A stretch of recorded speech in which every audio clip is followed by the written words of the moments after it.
La composition ce soir concoctée par Cheikh ki nga xam ne mooy la le coach Cheikh Diagne ce soir parce que le coach ki nga xam ne mooy Lamine Diagne est hors du pays. Du côté de la Pikine on a Mamadou Thiam dans les buts. Sidi Etienne, Fallou Sambo, Omar Samba Anna, Pape Ali Fall, Mayi Ali, Ousseynou Touré, Seydou Aboubacar Diouk, Mangona Ndiaye, Boubacar Ndiaye di Niakha et Pape Semou Diouf. L'homme 11 départ ce soir, concocté par le coach Cheikh Diagne. Du côté de la Sonacos Cheikh. Oui, du côté de la Sonacos de Diourbel dans les buts, le dossard numéro 1. C'est le portier Cheikh Mbacké Diop, le dossard numéro 9 Alassane Ly, le dossard numéro 25 Cheikh Sadibou Sadio, le dossard numéro 12 Adam Barry, les doigts le Gambien, le dossard numéro 11 Madi Ndiaye, pardon, le dossard numéro 8 Serigne Mbaye Sonko, le dossard numéro 29 Ousseynou Seck, le dossard numéro 30 Papa Lassana Massali, le dossard numéro 15 Birane Dioum et le dossard numéro 14 Pape Samba Ndiaye. Loolu mooy fukk ak benn ki nga xamante ni mooy équipe bu Bawol bi coaché par Sassi Ndaw le technicien local tubaab yo yaakaar naa ni loolu mooy am fii ci stade municipal de Diourbel el du côté son bi muy daa doon el merci. Déplacement périlleux pour la Pikine ce soir dans la canicule de Diourbel ici au stade Elimanel Falla. L'équipe de Lamine Diagne invaincue depuis 9 mois maintenant tentera de continuer sa belle série d'invincibilité face aux Zulés de la Sonacos qui jouent le suivi dans l'île du football sénégalais. Comme d'hab, comme à l'accoutumée, un immense plaisir de partager le micro avec mon ami.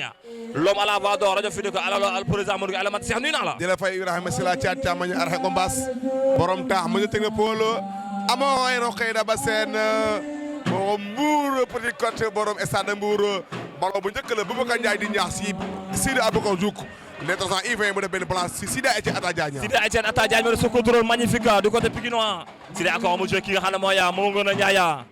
Mangona Ndiaye encore teg tànk et tout ça gagné par les Zulés de la Sonacos Cheikh.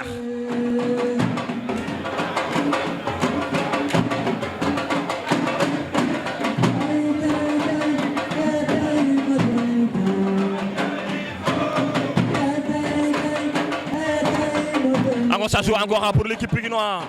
Encore bataille Sidi Etienne mu joué ci nga xam ne mooy Ousseynou Touré mu teg tànk bu baax a baax et faute signalée par l'arbitre.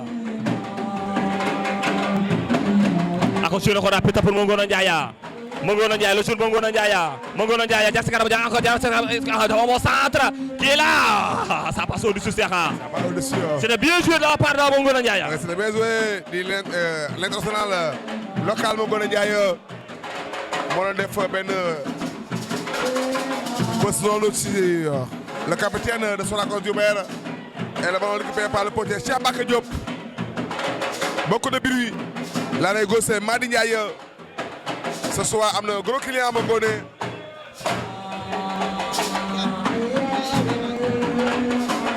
Cheikh Mbacké Diop le portier des Zulés. mooy dégagement bi doon Cheikh Mbacké bu sori ballon atterri Omar Samba Anna mu ne benn poussé abi de jouer et Mangone Touba Dakar vers Diouk. Aboubacar Diouk bu teg tàgg noonu waa Aboubacar Diouk encore ba sëkkate la récupéré par l'équipe de la Sonacos ba tey dafa benn bu gudd encore ba tey faute de main ñoo signalé par l'arbitre Sidi Etienne teg tàgg le capitaine de l'AS Pikine bu joué avec ki nga xam ne mooy Mangone et bel tàgg Cheikh bi nga xam ne mooy Serigne Sonko moo ko def. Oui, Serigne Sonko le milieu défensif des Zulés. Ballon vers l'ancien Zulé Mbaye Ali vers son capitaine pour Omar Samba Anne. Omar Samba Anne vers Fallou Samb pour l'ordinateur Ousseynou Touré. Le nouveau Fallou Samb préféré à la place de Fallou Kane. Et ballon perdu récupéré par Barry Sonko dans l'entre-jeu. Ballon perdu et récupéré. C'est Semou Niokhoba Diouf et le contrôle lancé avant de translaisser Abidé Diagne Fobio. Abidé Diagne Fobio et ballon. Alassane Ly le capitaine du côté de la Sonacos encore bataille perdue récupéré Papa Massalia dafa benn bu gudd Sidi Kessa le capitaine de l'AS Pikine Sidi dafa benn kees bu neex a neex mu joué ci ginnaaw ak le gardien bi mu ci am préféré ce soir à la place de Cheikh Fall Babou encore à bataille Fallou Samb mu préféré jouer Ali Falla Ali mu tàpp ci ki nga xam ne mooy Mbaye Ali encore mu préféré jouer ci ginnaaw ki nga xam ne mooy Omar Samba Anne. Habib Omar Samba Anne. Bon, Jam ce soir, son première apparition depuis le début de la saison. De nouveau, Ousseynou Touré, l'électron libre Ousseynou, suivi de par le Salim 23, Bambaba, Habib Omar Samba Anne de nouveau, Omar Anne, vers Mangone Colonna raté récupéré par qui Modi de nouveau c'est le dossard numéro 14 mu demee tac ballon perdu encore de nouveau récupéré par Mangone bagarre def beaucoup d'énergie dans l'entre-jeu arbitre si faute am na et faut signaler bi xam ne moom Mangone Ndiaye ba si Papa Samba Gaya Papa Samba Gaya moo def tête bi noonu encore ba tey ki nga xam ne mooy Madi Ndiaye moo tukku franc bi noonu côté des Zulés de la Sonacos. Ce soir ils sont venus très nombreux ici au stade Ely Manel Fall. Encore bataille, ballon récupéré par Amadou Bamba. Amadou Ba Alassane Ly mi ngi noonu monté aux avant-postes. Le capitaine des Zulés. Bataille Amadou Bamba def na un bon sens de préparation sur la tête de Omar Samba Anna. Mangone met son coup de tête bu joué ci ki xam ne Aboubacar Diouf mu tulli ballon bi amu joué ci moi. Pas de faute signalé par Nabil Sarr pour Madia. Mangone teg tàgg face à Madia.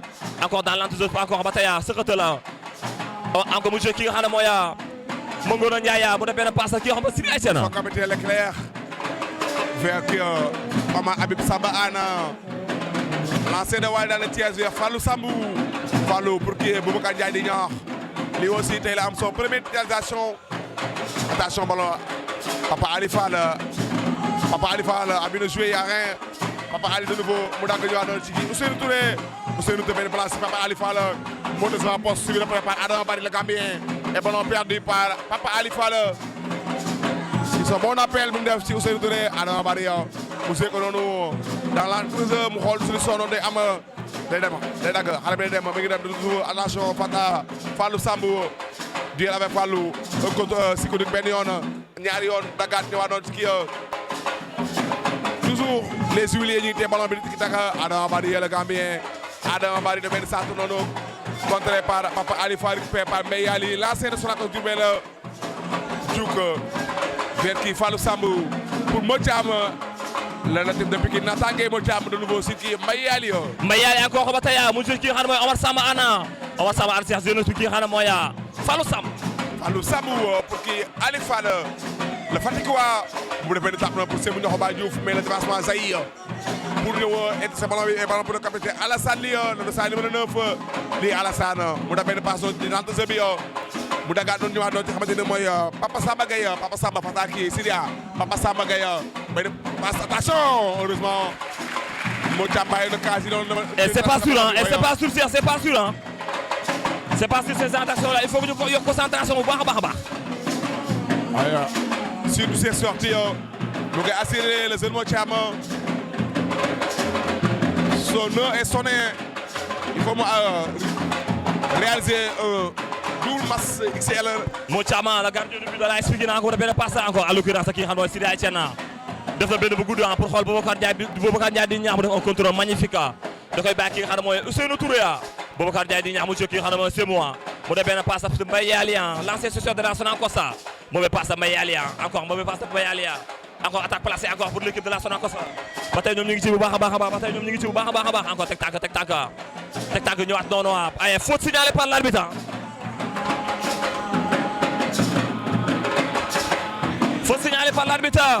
il y a un joueur de la Sonacos à terre. Il y a un joueur de Sonacos à terre. Et la chaleur météo ba day public Bawol bi ñu ngi ñëw bu baax a baax di répondre présent Bawol mu nekk dëkk bu neex ñu leen di ñaanal baax a baax ñu fi yeewu ñëpp yàlla dafa leen jàmm. Diourbel capitale du Bawol et ballon pour le dossard numéro 23 Amadou Bamba Ba day bàyyi ballon bi ak Modis Ndiaye. La 11e minute de jeu Madi Ndiaye moo teg ballon bi noonu dóor ko ici au stade Ely Manel Fall de Diourbel et pour l'instant 0 but partout. ba tey Madi Ndiaye moo teg ballon bi noonu pour dóor ko bu baax a baax il fait extrêmement chaud et coup franc encore bien placé indi na ko si va d'opération indi na ko déclenche si va d'opération bi tranquillement mu il faut que mu yuxu baax a baax Cheikh. Avant loolu ça je suis pas d'accord si position moo ci ambiant les coups arrêtés dafa am solo il faut garder bi taxaw fu wóor a wóor et corner numéro 1 pour les huiliers di Bawol.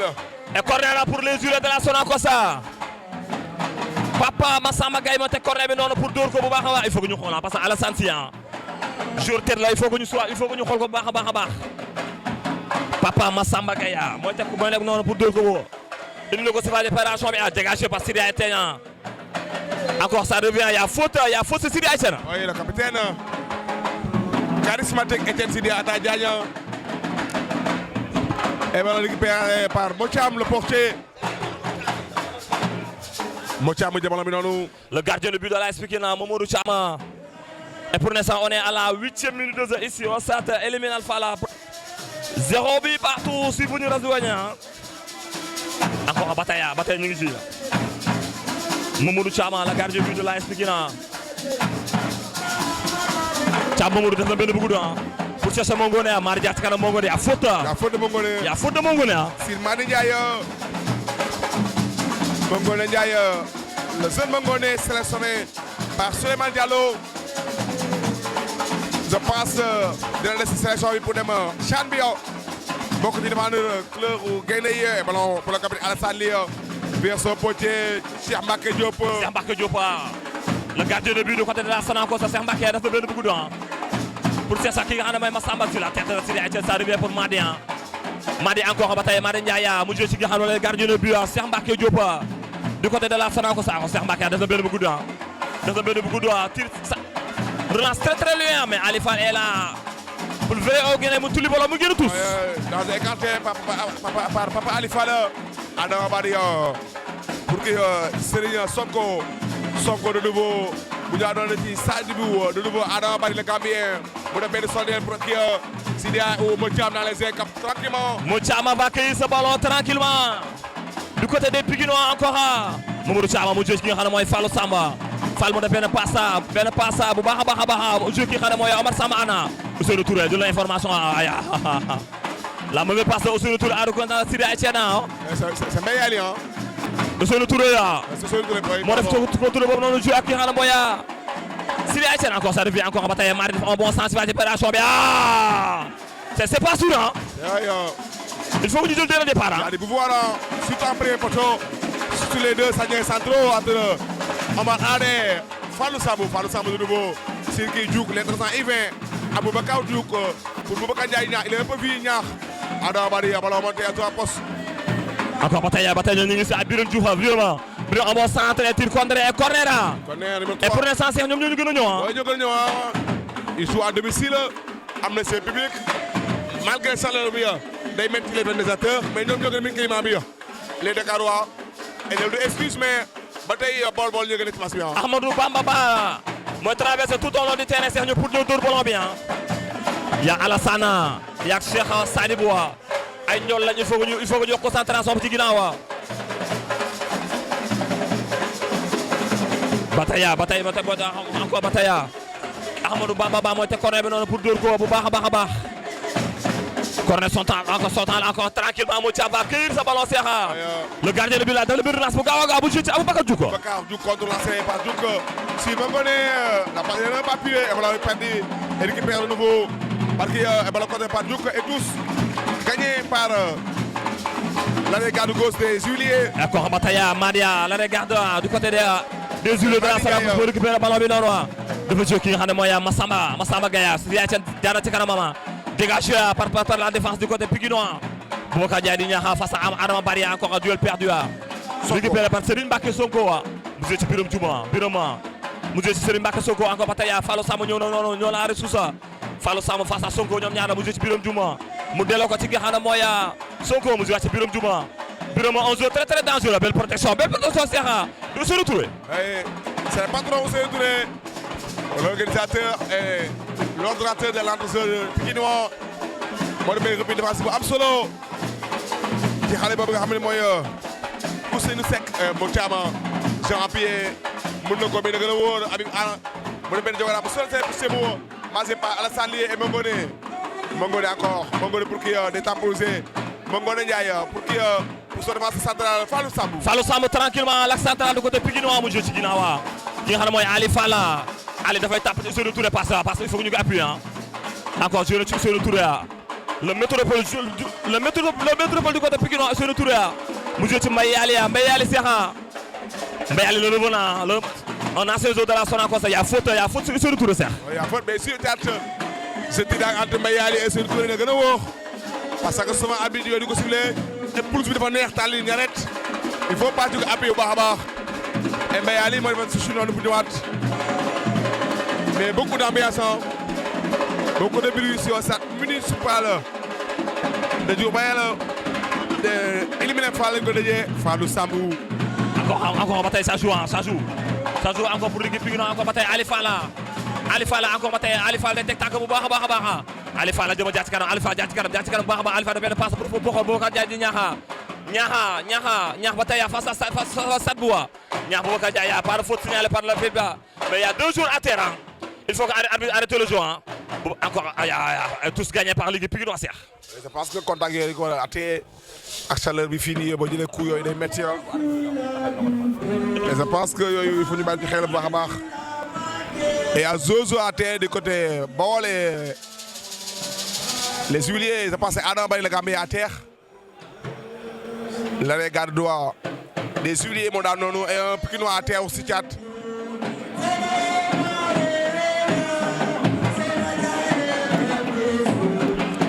ba tey ñu ngi ci bu baax a baax ici au Stade Elimanel Fall de Diourbel pour l'instant 0 but partout entre la Sonacos et l'AS Pikine.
Ça joue encore Bataya ñu ngi ci bu baax a baax Bataya Aboubacar Diouf bu jël ci Boubacar Ndiaye di ñaaxa nga bu jël ci Aboubacar Diouf Aboubacar bu defee passe bu passe magnifique pour Seydou Touré jël ki nga xam ne mooy Sidi Etienne Sidi ko defee passe profondeur pour xool ki nga xam ne mooy Mongona Ndiaye mais capté par le gardien Cheikh. Oui Cheikh Mbacké Diop pour le dégagement pour am Papa Samba Gueye mais Omar Anne est là attention on va le perdre récupérer la faute de Sidi Etienne la colère du capitaine et Papa Samba Gueye réclame carton jaune.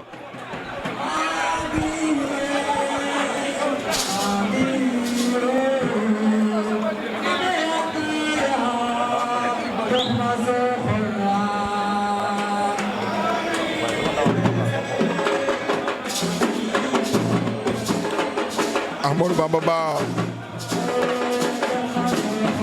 Bamba Ba un coup franc bien placé pour les huiliers du Bawol.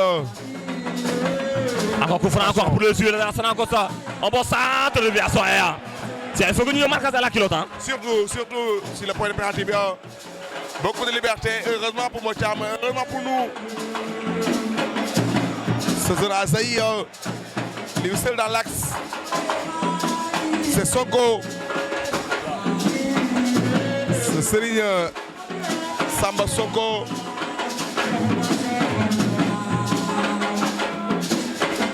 Et Maodo Thiam.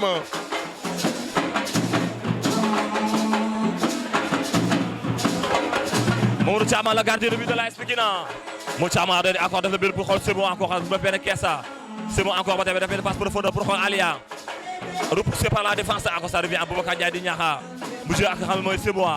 Encore Boubacar Ndiaye di Niakha c'est bon ñoom ñaar la c'est bon Bataya. Da dem jéem a passe moom Ngoné mais récupéré par ki nga xam ne mooy Madi Bataya bu def passe profonde pour Khol Birama un excellent joueur de Birama c'est fa déparation Birama un bon centre mu Thiam tranquillement capte sa ballon Cheikh. C'est bien joué de Birama Diouma, un contre bien lancé Ousseynou Touré, Mono, Ousseynou pourquoi pas. La Mercedes, Simon Godet, mais Ben Saïd de Soko et ballon récupéré par son portier. Cheikh Bakary Diop, mu def benn balance. Mbaye Yali dans l'entretien, mu def benn tête pour Ousseynou Touré. Encore Ousseynou Sirki, Mangone, Papojo Ozo, Mangone Ndiaye. Mangone, élevé de score pour l'AS Pikine, signé par Mangone Ndiaye, le Touba Dakar, qui marque son 6e but de la saison. Mangone Ndiaye permet à l'AS Pikine de mener un but à 0 ici au stade Elimane Fall de Diourbel. Ce bon chevaucheur de Mangone Ndiaye. Un but à 0 pour l'équipe pikinoise. C'est bien joué. Et ça part encore de voir pourquoi Ousseynou Touré passe décisif. Sur Mangone Ndiaye. Son 6e but. 5e en phase au tour. Son 4e but à l'extérieur. Et 5e but à l'extérieur, si je ne me trompe pas. Parce que benn but à domicile côté Alassane Djigo, c'est le penalty. Marqué par Waldane Thiès. Mais tous les 5 buts c'était à l'extérieur. Sont doublés par Oslo, à Stade Birame de passer à Seni.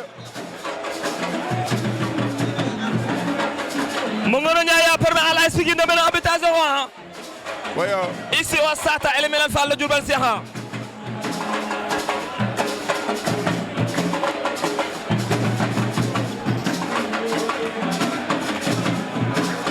Mangone Ndiaye Serra. il est en forme. Mangone Ndiaye permet à l'AS Pikine de mener un but à 0 Serra. Depuis la 22e minute. Depuis la 22e, c'est une magnifique sortie de balle bi nga xamante ni Ousseynou Touré moo ko def. L'ancien capitaine de Dakar mu def passé décisif si Mangone Ndiaye. Et finalement mu am 6e but depuis le début de la saison et son 5e à l'extérieur. Mangone Ndiaye permet à l'équipe du tactico-technicien Lamine Diagne de mener un but à 0. Il fait extrêmement chaud. Ça joue encore. Encore Mangone Ndiaye par la passe profonde, pas d'autre signalé par l'arbitre. Et ça joue encore ba tey ñu ngi ci ñu baax a baax. Tac tac Mangaya face à Mangone Ndiaye. Mangone en bon centre pour Mangaya, pas de faute. Tranquillement, Motiaba qui sa ballon. Attention Fallou Sambou. Attention Fallou. Un défenseur de am lucidité. Si va de réparation. Et Sonacos risque de reléguer en Ligue 2. Mais c'est pas encore fini. Par Ali Fall. Pourquoi pas Sirki Boubacar Ndiaye di ñaax dafa war a ñëw indi son explosivité de nouveau Ousseynou la passe décisif. Ali Fall de nouveau ballon récupéré par Niang encore de nouveau bu demee di pont encore faute si Boubacar Ndiaye di ñaax sur le géant milieu de terrain Ousseynou Seck mooy bay retard noonu ci moment notre défense centrale Cheikh Sadibou Sadio et coup franc bien placé pour les verts et rouges du syndicat. Aboubacar Diouf may toog coup franc bi noonu pour dóor ko bu baax a baax.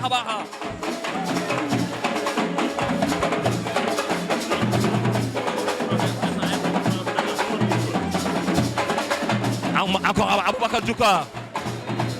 Aboubacar Diouf may toog coup franc bi noonu pour dóor ko. Une autre récupération, une autre dégagée par Alassane Ly. Dégagé par Alassane Ly encore ba tey ça devait pour que xam ne mooy ano bari ba passe profondeur. Récupéré par Fallou Sama tranquillement. Récupéré par Fallou Sam mu joué ki nga xam ne mooy Ousseynou Touré mu def benn passe pour ki nga xam ne mooy Aboubacar Diouf mu tap ci digg terrain ak ki nga xam ne mooy Mbaye Yali Cheikh ça déroule ça joue au football du côté Pikinois encore ak ki nga xam ne mooy Fallou Sama Fallou encore tranquillement pour l'instant c'est Fallou mi défense bu baax a baax sa début de rencontre Boubacar Ndiaye di ñax perdu mais récupéré par Ousseynou Touré mu def benn bëgg de pour c'est ki nga xam ne mooy Mangone Ndiaye Mangone ce contrôle magnifique de Mangone Ndiaye tac noonu Mangone Ndiaye tellement excellent Mangone Ndiaye mu appelle pour Boubacar Ndiaye di ñaax on se signalé par l'arbitre.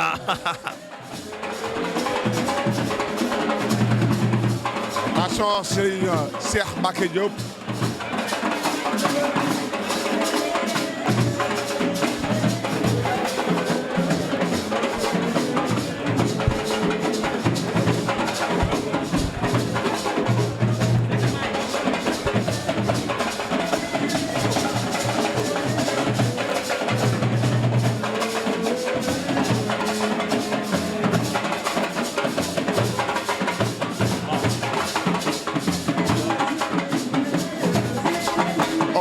Oui, c'est les Orzo Syria. Orzo de Papa Samba. Signor Gaïa.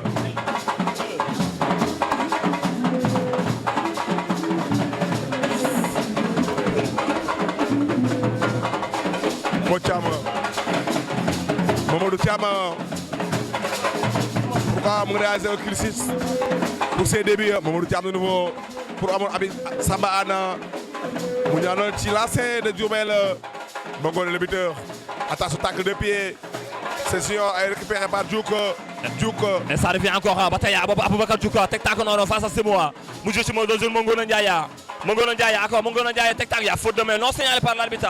Madi Bataya la regarde du côté de la Sonacos ça dépasse pour ça Birama tranquillement Ali Fall de jël ballon bien Ali Fall mu jël ki nga xam ne mooy Ousseynou Touré Fallou Samba dafay na passe pour xola Omar Samba Anna passe magnifique la sortie de ballon est tellement propre pour l'équipe Pikinois Aboubacar Diouk Aboubacara doro ko benn tackle faute non signalé par l'arbitre et ça revient encore pour l'équipe Pikinoise ça joue encore à bataille pour l'instant toujours en but à 0 pour l'équipe Pikinoise. Benn couverture Alassane Ly Cheikh mu jël sur le gardien de but oui Cheikh Mbacké Diop Cheikh Mbacké il faut dugal nga ci ballon bi benn kees ba mu neex la Tivaouane mu ñëw na ci Ousseynou Touré le passe décisif mais le lousse y a pas Ousseau Boubacar Ndiaye di ñaar sorte du postier en deux temps dégagé par Cheikh Mbacké Diop le clair encore ballon vers Madi Ndiaye de nouveau sur Cheikh Diop Mbacké mu def dégagement manqué et le ballon mourir à tous et récupéré par Sidi Etienne chaleur bi daa metti ci xale bi Diouk oui tant que retard sur Sidi Etienne c'était bien arbitré le 5 mai 23 il est mieux 14 zones Ahmadou Bamba Ba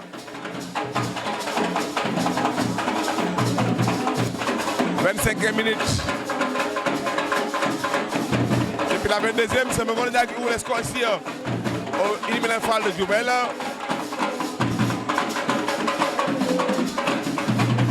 Ousseynou Touré encore Sidi Etienne mu tax ci nga xam ne mooy Mbaye Ali encore mu joué ki nga xam ne mooy Ousseynou Touré Mangone Ndiaye génn na seex encore bataille ça joue encore bataille Sidi Etienne veut jouer ak Mangone Ndiaye perdu il faut que vous disiez simple seex il faut que vous disiez Alassane Ly Cheikh mu def benn passe de récupérer li nga xam ne mooy Aboubacar Diouk benn passe profondeur pour xool Mangone Ndiaye et on doit signaler par l'arbitre.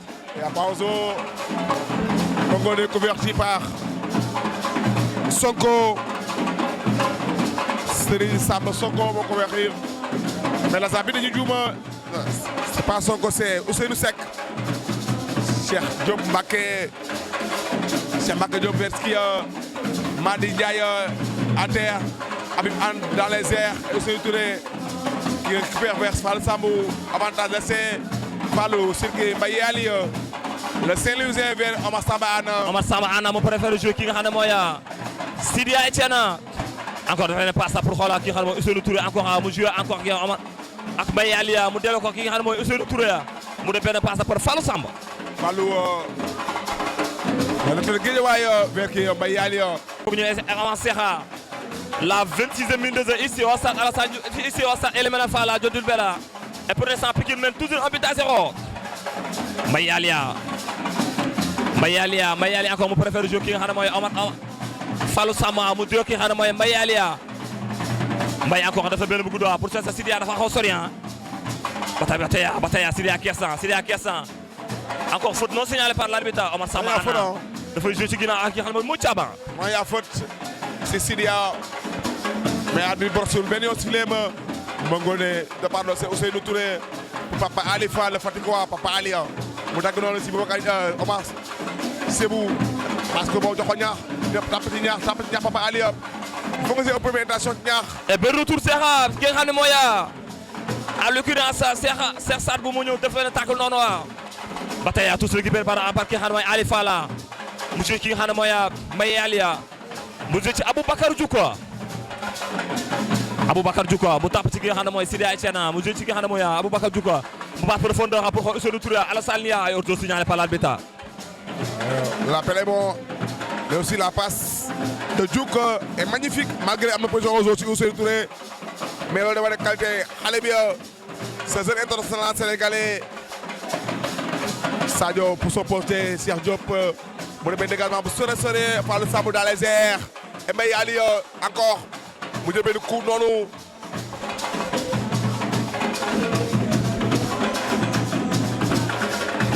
Bataya, il y a un joueur de l'AS Pikine et à terre. À l'occurrence, Mbaye Ali moo daanu noonu waa Mbaye Ali moo daanu noonu Seexa. Heureusement pour nous, Mbaye Ali il est bon dans l'entre-jeu malgré déjà ay coups yu bëree bëri et mu demee retour au bercail son ancien club Sonacos de Diourbel daaw la ñu ay valisam ren koy ren bokk léegi ay valisam Pikine mi ngi mel ni koy Pikine 2 à 4 saisons parce que il mouille le maillot Mbaye Ali est là le Saint-Louisien avec Fallou Sambou pour Boubacar Ndiaye di ñaax le natif de Guéto pour Fallou Sambou Fallou vers son porté Mamadou Thiam di Mo Thiam Omar Habib Samba Ana pour kii Mbaye Ali le Saint-Louisien de nouveau aussi kii Mamadou Thiam di Mo Thiam le natif de Natangué vers kii son défenseur central Fallou Sambou. Fallou Sambou l'axe central côté Pikine Fallou Sambou encore bu jël ci ki nga xam ne mooy Mo Thiam le gardien de but de l'AS Pikine Mo Thiam jug ñëw na suba ñëw pour ñëw récupérer ballon bi pour l'instant on est en train de dérouler mais il faut que ñu essayer de jouer devant surtout on est en train de dérouler mais il faut que ñu essayer de jouer devant bu baax a baax Mbaye Ali encore mu tapp ci Omar Samba Ana encore ba tey mu def benn passe Omar Samba Ana passe a été un peu manqué à Birame Diouma Birame on va centrer tir contre corner Cheikh. Je suis d'accord avec Anne Omar pas mal le jeune Omar Anne et Paul Fraisseur pour les 30 premières minutes ñu mën a souffler waale tuuti ci dafa tàng l'AS Pikine depuis la 22e 1-0 c'est une magnifique passe de Ousseynou Touré et Mongolo Ndiaye am licité devant le but mu trompé le portier de Julier Cheikh Mbacké Diop et 30e minute Paul Fraisseur corner pour les Juliers du Baol et l'AS Pikine mène toujours 1-0.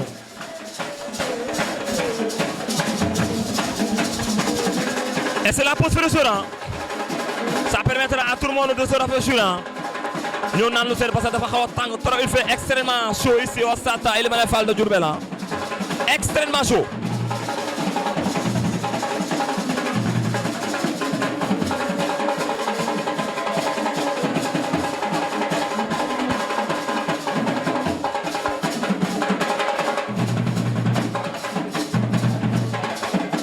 La 30e minute de Cheikh ici au stade Elimane Fall de Diourbel et pour l'instant 1-0. La 30e minute de jeu ici au stade Elimane Fall de Diourbel et pour l'instant l'AS Pikine mène toujours 1-0 toujours 1-0 en faveur de l'AS Pikine but marqué par Mongolo Ndiaye c'est la pause fraîcheur.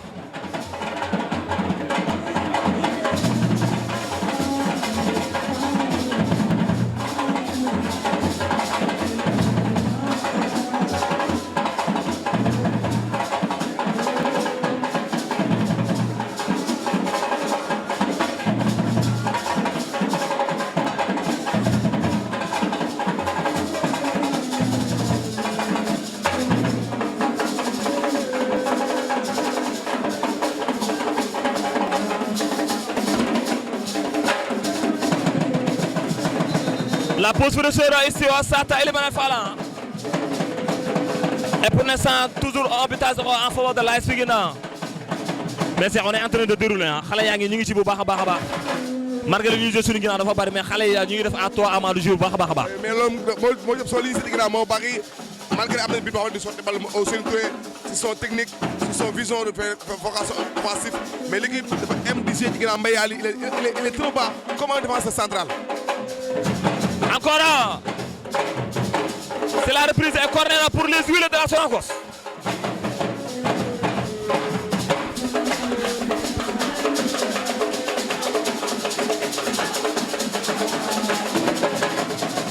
Et corner pour les huiles de la Sonacos. La 33e minute de jeu ici au stade de Diourbel. Et corner pour l'équipe de la Sonacos ba tey ñu koy teg noonu pour dóor ko il fait extrêmement chaud bu baax a baax Mo Thiam mu ngi yuxu bu baax a baax que chaque type ba tey indi na ko si phase de préparation un bon centre phase de préparation bi dégagé par Mbaye Ali ça revient encore à Mo Thiam encore à bas la mauvaise chose de Mo Thiam encore Mo Thiam c'est boulette da ko war a wàññi c'est pas la première fois sur les juniors li bokk nañ ci case ici soit nga am occasion bu mag a mag pour nga nekk gardien bu woon tamit saison bi il faut que assez sortir Mbaye Ali mu ne woon à terme mooy jugaat na et corner encore pour les joueurs de la Sonacos. Et corner encore pour les joueurs de la Sonacos Cheikh. Corner pour les huiliers. Je pense 6 à 5 corners. Après une période de domination pour les huiliers malgré la semaine et corner. C'est Djoum dans la boîte. Et corner pour les huiliers de Sonacos Diourbel. Lancé de Sinor. Corner tiré dans la boîte et corner tiré. Moutiam boxé. Et ballon récupéré en 2 temps. Il n'y a pas péno, il n'y a pas faute. Abila de jouer. Malgré le zone à terre. Signor Gaïa. Et ballon récupéré par Madis. Attends, Madi Bataya, Madi Gaïa. Vous jouez sur le Biram Djouma. Biram encore Bataya. Biram face à Syria Etienne. Biram Bataya face à Syria Etienne. Biram encore un bon centre. Si va par la Chambia. Par faute. Et corner encore. Je suis pas d'accord. Sortie de but. Malgré la colère des supporters et des dirigeants de Sonacos. Mongone Ndiaye pour Papa Ali Fall. Papa Ali Fall mu ñëwaat noonu ci Ousseynou Touré l'électron libre l'ordonnateur mu ñëw ci Mbaye Ali de nouveau Fallou Sambou Fallou vers Omar Habib Samba Habib Anna. L'équipe est beaucoup joué au derrière. Il faut créer zéro. Malgré le monnaie score 1-0. Attention, Alifa encore ballon perdu. Alifa le grand simple, ballon récupéré par Signor Gaye et belle tacle de Papa Alifa, les sortes de 5-50. Et Papa Samba Gaye c'est amoon ñëw noonu jaar ci kanam Papa ki nga xam ne Papa Alifa la. Il faut que mu yokk concentration mu simple baax il faut mu simple. Il gagne des points. Am na confiance entre bi il est liggéey Modou Ndiaye sur le banc mais loolu tamit doyul da ngay continuer di wane ay système dal xel la. Mauvaise relance de Omar Habib encore. Encore ça joue encore Madi Bataya mu joue ci Alassane Lian. Alassane encore mu def benn passe encore ci digg terrain à l'ouverture Serigne Sonko passe pour ça Biram Djouma. Biram face à ki nga xam ne Omar Sama Ana. Biram face à Omar Sama benn passe pour le fond de Bataya Sonko de retour le ballon bien. Et ça passe au-dessus Cheikh. Sonko bi nag du Sonko njiitu gouvernement bi Sonko bu Bawol la. Bini Sonko primature. Et le ballon sorti à 5,50 et bénéfice pour Mocham. La 35e minute de jeu ici au Sata Elimane Fala de Diourbel. Et pour l'instant toujours 1-0. Mamadou Chama. Mouda Ben Bougoudou, Mamadou Chama. Monsieur le Touré met son coup de tête, ça revient encore dans l'endroit. Aboubacar Djouka, monsieur le Touré. Passe profondeur pour Khol Mongona Ndiaye. Encore Mongona Ndiaye face à Adama Barian. Deux internationaux Serra, à l'occasion de Mongona Ndiaye, Adama Barian. Et faute obtenue par Adama Barian. Il est costaud le Gambien. Le zone de mon ami Seydina Ali Sek. Salut en passant depuis à Dakar. Adama Barian, le zone Gambien, l'année droit. Adama Barian, encore Adama Barian, mon épée beaucoup de doigts. Comme Fallou met son coup de tête. Fallou Bidarsi Kanamo, papa Massalia est tous gagnés par Adama Barian du côté de la Sonacos. Massali Bataya, Tek Taka. Récupéré par King Hanamoya, Gaïa. Gaïa encore fait beaucoup de doigts, Il y a Syria qui Tek Taka, Syria Etienne, double Yara, Taka bien. Bataya, faute non signalée par Rabi, ça revient encore dans l'entre-jeu. Syria Etienne, encore récupère la balle. Sur le tour de Syria Etienne, il faut une concentration. Fallou est là, Serra. Fallou est là, c'est pour le faire au gré sur la tête de Madi, ça revient encore pour Alassane Lia. Moudjou Tigina, Serra, King Hanamoya, Sadibou. Sadibou, d'abord attention par le faute pour Semo. Ballon raté, dégagé par Alassane Syria. Il est en retard sur Djouma. Il est en retard sur Biram Djouma et Mochama. Il joue avec le chrono, Moukata Malaminanou. Mamadou Diamdi Mochama. Vers Fallou Sambou. Fallou Mounianoti, attention. La passe, il n'est pas appuyé. Dégagement difficilement de Mochama. La passe, Femme Dolé. Encore la gardien de but là, son encore c'est Mbake Diop. Mouda Pene Bougoudoua, Mouda Pene passe pour Khol Madi Ndiaye. Madi encore tous gagnés. Et tous gagnés par l'équipe Pikinois. Pour l'instant, on est à la 38e minute de jeu. Ce Coach Koulsier donne de la voix. Coach Koulsier donne de la voix à chaque fois depuis du jeu devant. Le préparation physique. Et Syria Etienne, je récupère le ballon, je suis le tour. Syria Etienne, je préfère jouer avec Mochama. il est bon en pied Moutiama. C'est pour cela que dañuy jouer ci moom lu bare Moutiama bu préféré da tap ci nga xam ne mooy Fallou Samb.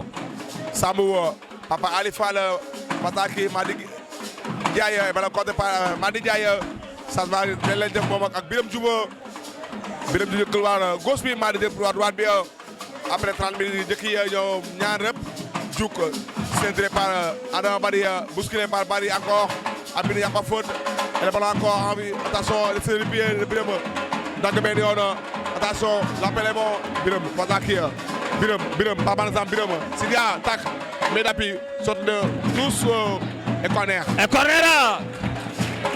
obtenu par Biram Diouma s'appelle tac le Sidia essaie de rejouer rapide je le connais ça revient encore bataille encore passé par la choix bi Khagna Moutiama va capte tranquillement sur sa ballon corner amu kuspile ko jouer rapide il faut ci jouer gën a bàyyi xel heureusement Moutiama moo jàpp ballon bi au premier poteau très vigilant ce Mamadou Thiam di Moutiama dégagement de Moutiama pour mu di avant la pause encore Adama Bari met son coup de tête ça revient pour Aboubacar Diouk encore mu def benn passe à l'occurrence Ali Falla mu joué ci Mbaye Alia encore Bataya Mbaye Alia mu def benn passe pour ki nga xam ne mooy Mamadou Thiama le gardien de but de l'AS Pikine moo Thiama def na benn bëgg de pour sa ki nga xam ne mooy Boubacar Diagne mais ça sort en touche récupéré par Madi Bataya Madi encore mu def ci Biram Diouma dafa changé côté et foot obtenu par Biram Diouma Sidia dafa am lu ko mosol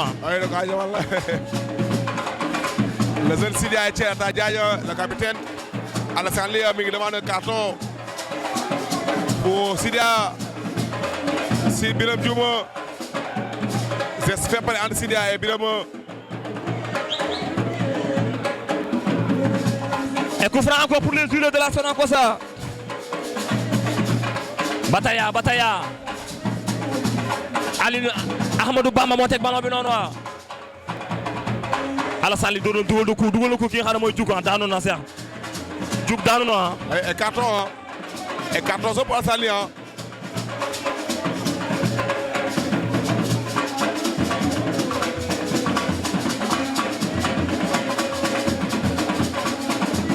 la 40e minute de jeu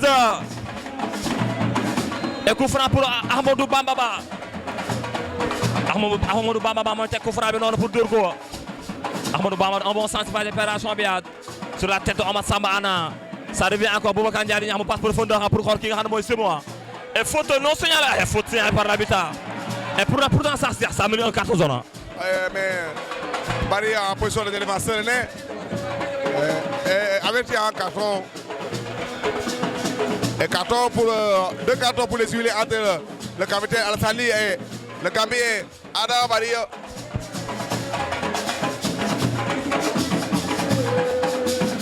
et coup franc bi nga xam ne Aboubacar Diouf mooy teg noonu pour dóor ko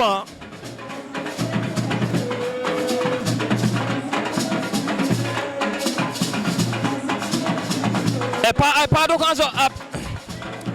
d'occasion franchement pour les huiler depuis le début de la rencontre et pour l'instant c'est bénéfique pour l'équipe pikinoise ba tey mais yàlla un bon centre pour xool Mongonea face à Adama Bari face à Adama Bari et tous gagnés encore pour Mongone Ndiaye. Bien joué Mongone. L'arbitre est trompé dañu waat faute bi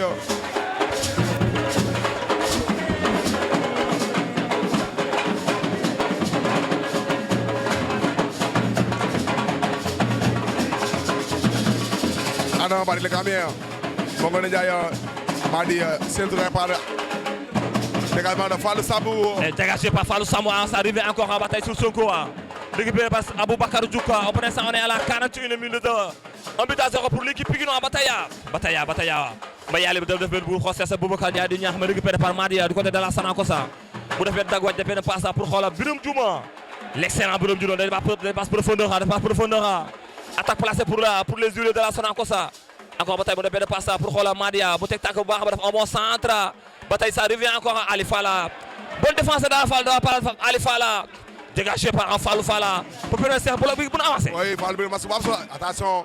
Alassane Ly averti avec son carton jaune de moytu ak duel bi indi ak pied en l'air yi. Ballon vers qui Ali Falla. Papa Ali Falla. Lancé pour qui Mongone Ndiaye. Mais Sadio est là pour mettre son pied sur Sadibou Sadio.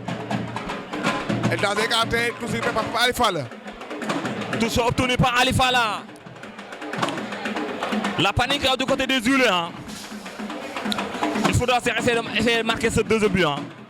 Peut-être à l'abri du côté Pikine parce qu'il y a de la place. Il y a de la place. Suite avant la pause. Et ce terrain serait très bon pour jouer au football. Hein. Encore bataille. Ouba Bokar Djouka.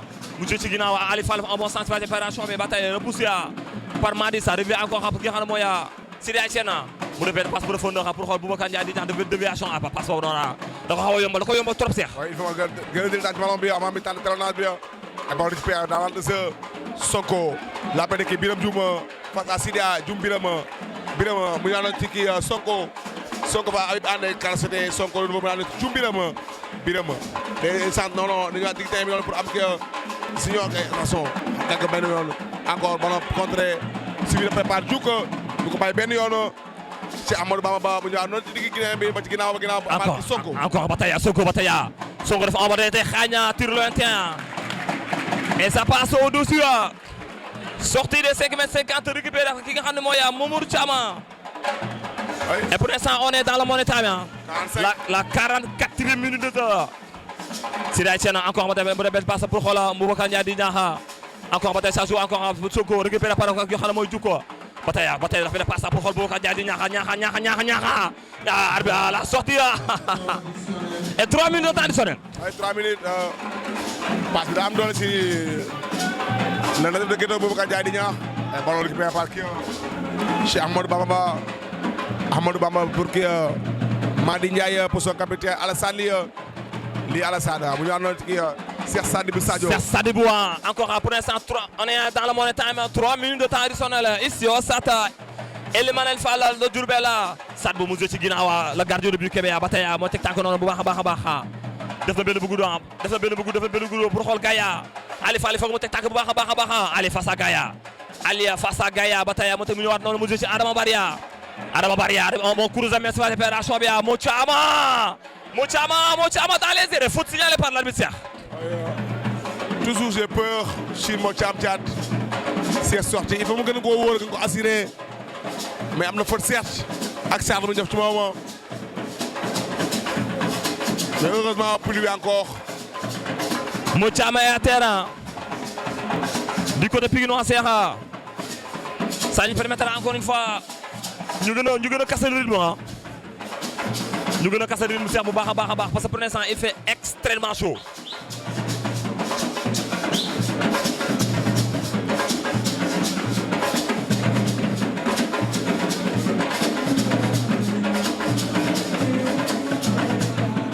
Mo Thiam la gardien de but de l'AS Pikine mooy teg ballon bi noonu pour dóor ko encore 2 minutes à jouer Mo Thiam ba tey la gardien de but de l'AS Pikine Mo Thiam def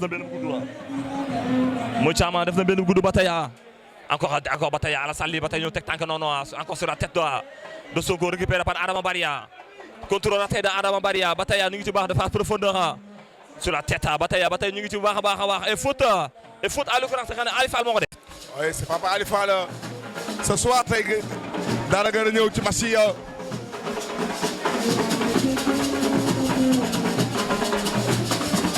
Papa Ali Fall minute mujj yi la avant la pause. Cheikh Sadibou Sadio moo teg coup franc bi noonu pour dóor ko avant la fin de la première période. def na benn passe pour xool Adama Barry suivi de très près par Mangona Ndiaye Adama Barry jaar ci kanam Mangona Ndiaye Mangona benn protection face à et gagne ce duel là chapeau à Mangona. Oui, c'était bien joué l'actuel unique buteur Mangona Ndiaye son 6e but depuis le début de la saison mooy benn retour défensif am solo. l'homme en forme du côté Pikinois. Oui, Mangona Ndiaye. lui Ibrahima Diapolita aussi mi ngi ci rang avec ses 4 réalisations. Mo Thiam def na benn bu gudd sur la tête encore ba tey ça devient ba tey Birame Diouma ba tey suivi de très près nga xam ne mooy Ousseynou Touré et tous gagnés par ki nga xam ne mooy Sidi Aïtiena. Je pense que ce sera la dernière action avant la fin de la première période bien maîtrisée par l'équipe de Cheikh Diagna, bien utilisé encore une fois par l'équipe de Cheikh Diagna. Et c'est la fin de la première période ici au stade Elimanel Fall de Diourbel. Et pour l'instant, l'AS Pikine mène 1 but à 0. But marqué dès la 22e par Mangone Ndiaye sur une passe magnifique de Ousseynou Touré. Et l'AS Pikine mène 1 but à 0, mais les Juillet qui dominent en chat parce que vous avez plus de 7 corners en première période. AS Pikine à part but de organisation discipline tactique, surtout Fallou Samb le patron de la défense parce que Habib Anne du Amassab a dit ses 2 premiers attaques manqués. On se donne rendez-vous dans 15 minutes ici au stade Elimanel Fall de Diourbel. Et pour l'instant, l'AS Pikine mène 1 but à 0. C'est la mi-temps.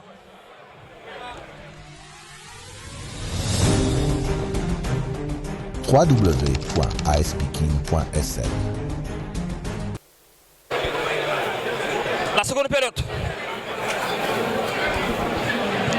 Bientôt la seconde période ici au stade Elimanel Fall de Diourbel. Et pour l'instant, l'équipe Fagnon de la Balle, l'AS Pikine mène 1 but à 0 face aux Jules Serre. Depuis la 22e, but marqué par Mangone Ndiaye sur une passe de Ousseynou Touré, l'ordinateur. Il pose malgré ça maintenant, mais il gère comme les Juillet. Tac-tac, ci ballon bi ak pelouse bi macha allah pelouse bu neex football la stade municipal Elimanel Fall bi tëj bi nga am na solo mais ñaan rek kilifa yor gestion bi ñu gën cee bàyyi xel. deuxième bi mi-temps bi ñu ñëw dugal le but break bi nga xamante ni moo ñu mettre à l'abri incha allah. kaddu yooyu la Omar Foun Seexa le vrai supporter de l'AS bi Omar Foun bi nga xam ne moo fiir borom Kaolack fii lay liggéey. borom ruq yu baax yi. mais à chaque fois bu nga gis dañ bu ñëw c'est parti la seconde période ici au stade Elimanel Fall de Diourbel. match comptant pour la 28e journée de championnat ou la Sonacos accueille l'AS Pikine pour l'instant 1 but à 0. et l'unique buteur est là c'est Mangone Ndiaye Diouk mu ñëwaat noonu ci Ousseynou Touré y a l'espace attention par l'opposition d'Orzo attention ay arbitre signalé Orzo si Mangone Ndiaye. et Orzo signalé par Mangone Ndiaye. Orzo signalé par Mangone Ndiaye Cheikh. Ça passe profondeur magnifique. Espérons qu'on certainement Amadou ko amaat.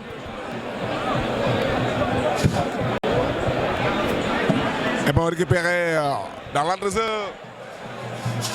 Et ça joue encore pour l'équipe de la Sonacos. Bataya. Gaï me fait passe profondeur pour chercher Gaïa. Mais tranquillement, Moutiam va cueillir ce ballon. Du côté Pikinois, Moutiam, le gardien de but de l'AS Pikine, se soit préféré à la place de Sefal Babou Amar Fall absent. Absent. Et Mamadou Thiam, le natif de Natangé, Moutiam devient dégagement avec son pied droit. Moudem tranquillement si son combat de portier Cheikh Mbacké Diop. Le numéro 1 des Bawol mu capté ballon bi noonu mu di xool solution bu leer. Cheikh Mbacké le gardien de but du côté de la Sonacos da def benn bu gudd pour chercher ki nga xam ne mooy Birame wala Bayalia qu'on a pas vu la première période mu encore teg tànk noonu ça devient Boubacar Ndiaye di ñaaxa mu joué ci ginnaaw pour nga xam ne mooy le gardien de but la expliqué na Moutiam la def benn bu gudd pour xool moom Ngoné tranquillement pour Madia et ça revient encore pour ki nga xam ne mooy le taureau pikinois Seexa Mangone de ñëwaat Mangone jaar ci kanam Madi Mangone face à Sabi dara de tàgg bi Seexa mais Mangone a un peu trébuchant. Il est trébuché mais aussi il faut mu jouer ak collectif parce que Sémou Niokh Diouf dans l'axe et ñëpp ko souhaité mu dugal but bi nga xamante ne mi ngi koy cherché depuis plusieurs matchs après son carton rouge à Ngalandou Diouf mu ñëwaat son retour face à Wakam et bon récupéré par le capitaine Sidi Etienne. Le déco est campé, match parrainé par l'international Bamba Dieng. Et ça joue encore à bataille récupéré par l'équipe de la Sonacos. Ça m'a fait une passe pour xool Birame Diouma. Birame Arama Bari jël na couloir bi retour Ali Fala. Ali encore bataille passe profondeur pour xool sur Touré. ñaax ñëw à la risque tout ça. Monsieur Ali Fala ñëw profondeur Alia bataille xaña. C'était bien joué de la passe de ce mois. Et tranquillement la gardien va accueillir ce ballon. C'est Cheikh Diop moo repoussé le tir croisé bu Sémou Diouf ñoo ko bàyyi. C'était bien joué Sémou il faut mu tenter essayer de ci casier. Papa Ali Fall dans les airs bousculé Abina Moudala Mbaye Ali Papa Ali à terre mais l'avantage avec des barrations bi jàll. Sémou ñoo ko bàyyi Diouf attaque placée pour l'équipe Pikinois bu Diouf mu jël ki nga xam ne mooy Mangone Ndiaye face à Madia Mangone Ndiaye def benn rotation bu 360 degrés Mangone Ndiaye encore teg tànk Mangone Ndiaye ba tey Mangone mu joué ak ki nga xam ne Aboubacar Djouka el phénomène Djouka ba tey ak gars yi da koo dàq noonu sëqatal ko bu baax a baax mu joué digg terrain ànd ko naan Sonko sëq bi bien joué de la part de la Bayalia. faute tactique la def. oui faute tactique il est en retard mais il faut mën tamit muy appuyer ci ballon bu baax a baax Papa Ali à terre. l'arrière garde gauche de Pikinois tax docteur Cheikh Ahmed Diane Seck di ñëw mais mel ni le technicien Coly mi ngi demandé un changement. je pense que Modou Seye Ndiaye mi ngi en changement mais Papa Ali ku ñël waru ko mën a génne match bi ah. ba tey Papa Ali jug na plus que pour que demande ko de Pikinois Papa Ali ah. ba tey passe Cheikha passe ba tey du côté de Sonacos de Diourbel ba tey gars yi sëqatal bi nga xam ne moom lay def noonu waaw. sëqatal bi nga xam ne Aboubacar Diouf moo lay def noonu et tous récupéré par Sidi Aïtiana. capitaine le Casacé Sidi Aïtiana Ata Diagne. vers Ousseynou Touré Sidia pour que Mamadou Thiam di Mo Thiam na wóor na gaaw Mo Thiam na assuré encore si Mo Thiam et l'égalisation pour les huiliers de Sonacos de Diourbel. Le nouveau entrant Babacar Bousso et un peu partout entre Sonacos et la Sigine et Mo Thiam malheureux encore Mo Thiam ces ans de boulettes il faut arrêter là. Mais ça c'est incroyable hein. La manque de considération de Mo Thiam, le manque de concentration de Mo Thiam laisse à désirer hein. Et ça c'est foot professionnel hein. Et ça c'est foot professionnel c'est pour Mo Thiam. C'est pas la première fois, c'est pas la deuxième. Il a l'habitude de perdre ses armes hein. Oui, c'est pas la première fois Mo Thiam. Et je suis pas d'accord. Muy génie, j'ai empiré le compte du confoyer Mo Thiam. Et lui, il a carrément bousculé son rêve d'Europe. Et c'est pas un acharnement sur lui, mais un gars de but, il faut un professionnel. Même dans les catégories juniors, il faut gagner l'équipe malgré ici, il n'est qu'un digne fils de Pékin. Mais quand il y a des personnes qui ont gagné Idi Souleymane, il est quasi. Et je ne suis pas d'accord avec lui, il est 11 tailles.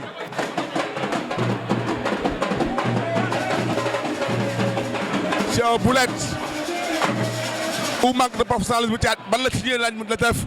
parce que même en première période, et Mo Thiam, il est. Amour Benifona, le buteur. Babacar Bousso. Il prend son temps comme si que. Mu nekk ci benn salon de canapé Mo Thiam jël temps def lu ko neex ci ballon bi sonné mais je pense que lii moom day dak son heure est sonné nga am sens nga joué pour la première fois depuis le début de la saison nga génn sa bopp carrément ci match bi et Mo Thiam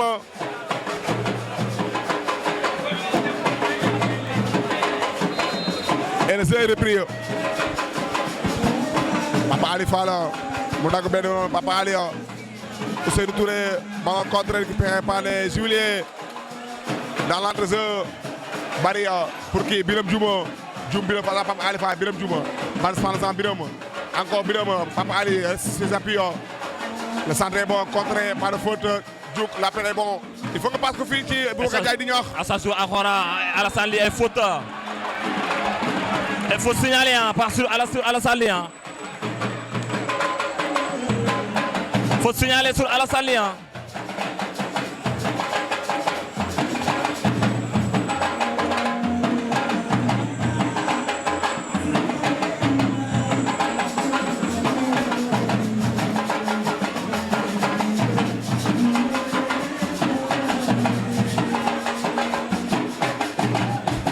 Et coup franc pour les Juillet de la Sonacos.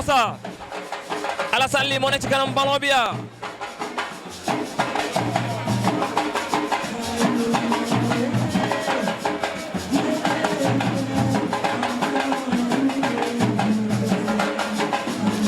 Alassane Ly moo nekk ci kanam ballon bi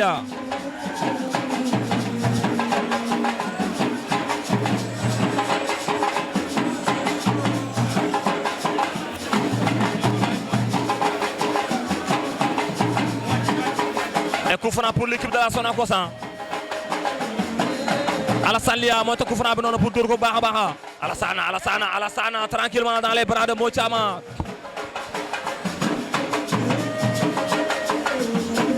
Encore bataille Mochama, le gardien de but de l'AS Pikine. Mochama, bataille Mochama. Derrière ce bon dégagement pour chercher qui Hanamoya, Semou Nyokobaya. Bataille Alassane, bataille Sadboa. Tranquillement, c'est sur le gardien. Binga Hanamoya, Cheikh Mbacké Diop, le gardien du côté des Juliers. Oui, d'accord avec son défenseur à gauche. Cheikh Mbacké Diop. Mon Madi Diaye. Alassane Lia, le capitaine du côté de la Sonacos. Alassane Lia encore bataille, Alassane Lia encore de benn passe pour xool ki nga xam ne mooy Kébé encore benn retour de Sidi Etienne encore et faute non signalée par l'arbitre, ça revient encore pour l'équipe de la Sonacos.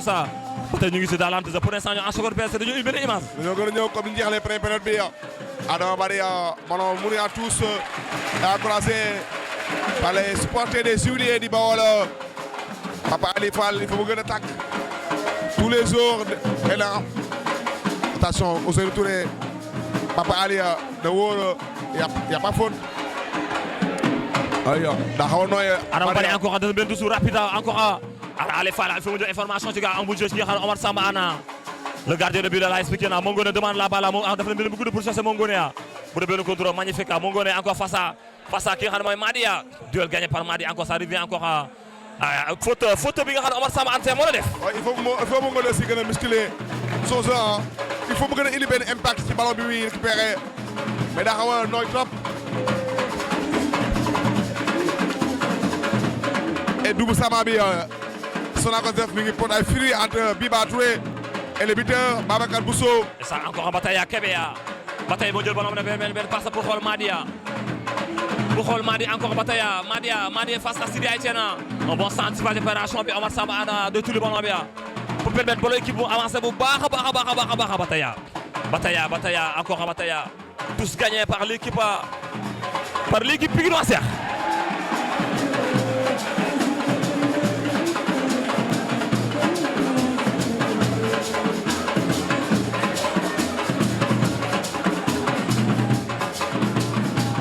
Ça joue encore à Bayali dans l'entrée de Pikine bu joué ak Ousseynou Touré encore perdu ça devient encore à bataille attaque placée bataille un bon centre de préparation bon dégagé par Fallou Sama et corner pour les Juliers c'est Barry Adama moom moo déroulé sa poste pour corner et là ce qui prépare un changement et corner pour les Juliers de la Sonacos.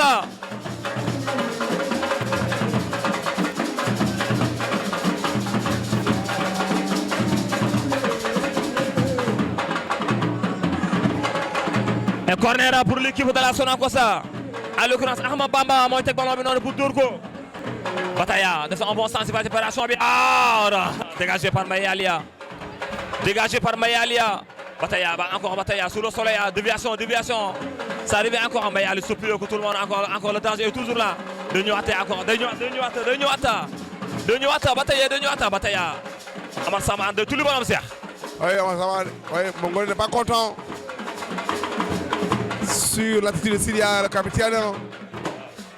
Il faut lui essayer d'ici avec Motia, mais aussi, gars, avoir confiance avec moi parce que Jean-Pierre bien,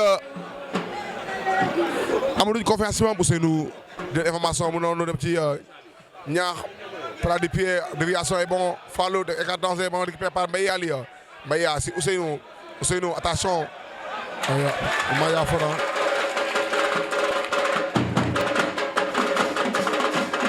Barry Adama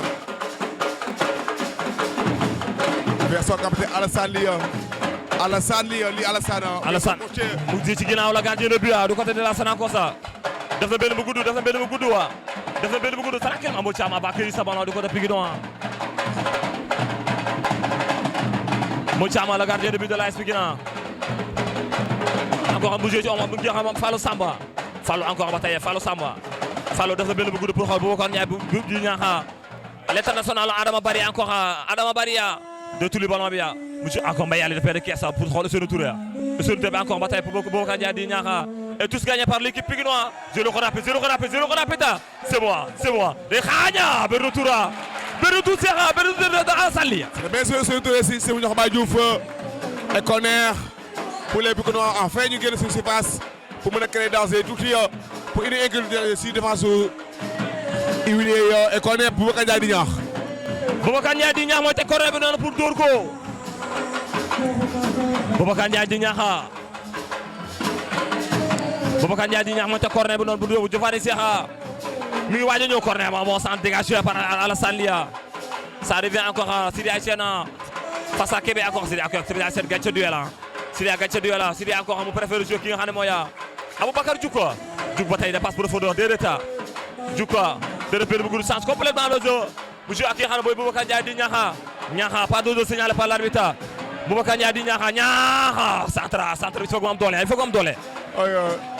corner mais ñaax surtout am na axe bi c'était bien joué pour Diouk benn traversade de Seydi Aboubacar Diouk un bon contrôle ñaax mais dañu ballon bi ma baaxul pourquoi dans l'axe corner ma am doole. et corner na Boubacar Ndiaye indi na ko si ba préparation bi déviation encore ba tey déviation bi nga xam ne moom la Usine Touré defoon ça revient encore Birame Diouma mu def benn passe encore ba tey attaque placée pour l'équipe de la Sonacos l'équipe de la Sonacos du ko yóbbu de passe profondeur ba tey ñoom ñu ngi ci bu baax a baax. Poussou le buteur. ba tey en bon sens de préparation mais moo caama en deux temps c'est pas kii sa ballon.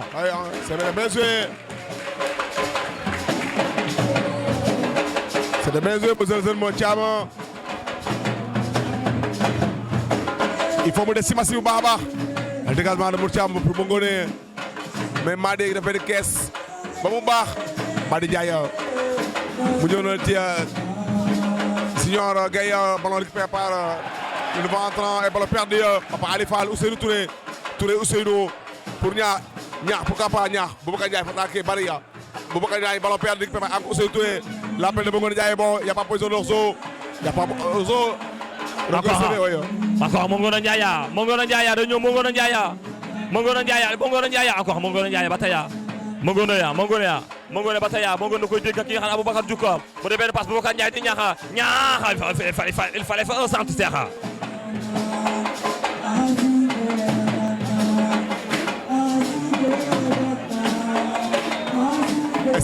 Et le changement arrive Jofane mu ngi ñëw et ñaax qui sort.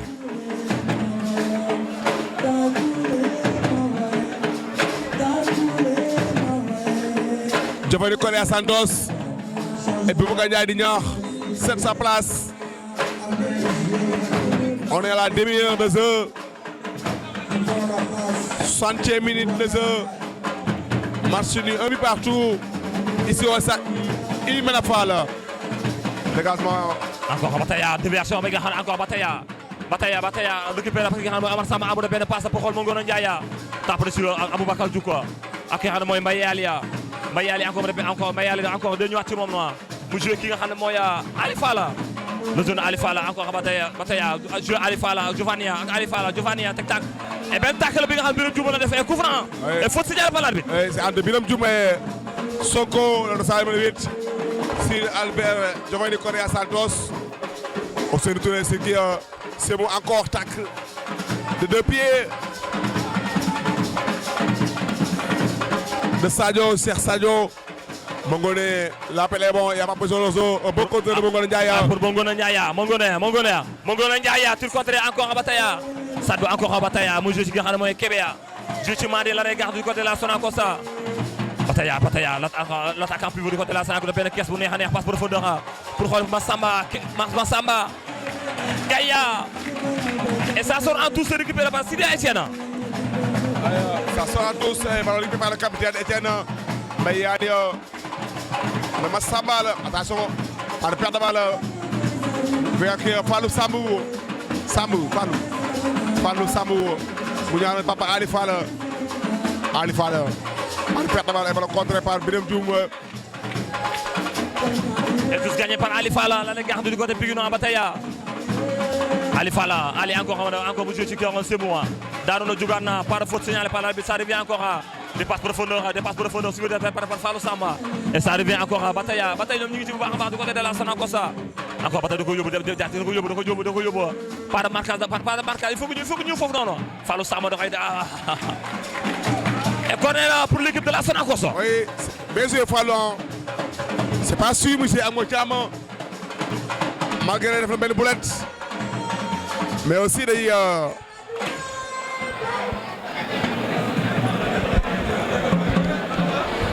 la Sonacos à terre Serra.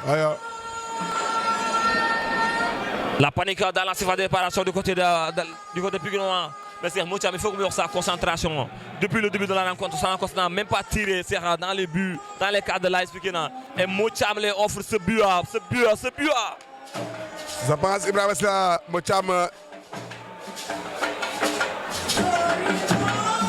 Je pense que nous avons moment surpris les observateurs du football local. Mais nous, les observateurs, surpris nous avons son manque de professionnalisme, son manque de caractère, son manque de concentration. L'autre gain du cas ici, il y a équipe un pas à 10 francs pour la Coupe de la Ligue. Et corner pour l'équipe de la Sonacos. Bataya. Corner donc déclenche la réparation, mais il faut que nous concentrions. Il y a des buts sur beaucoup de les rencontres bien. Corner pour l'équipe de la Sonacos, une fois d'opération, bien tiré à Syria. Et corner encore. Le corner pour les Juliers.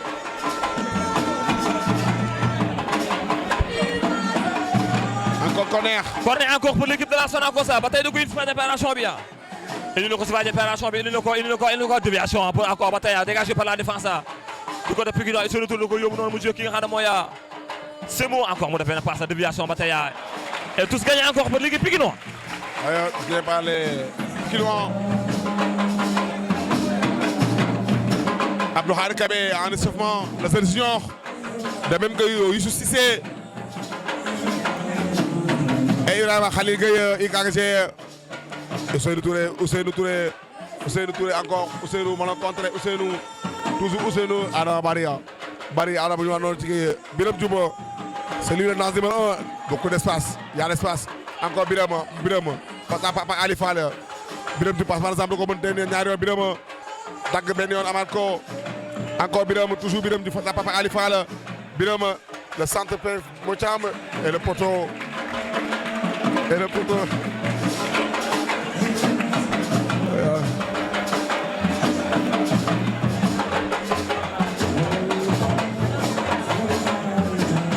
Moutiam, le gardien de but de la AS Pikine. Alassane Ly à terre, le capitaine. Alassane Ly, il a beaucoup donné.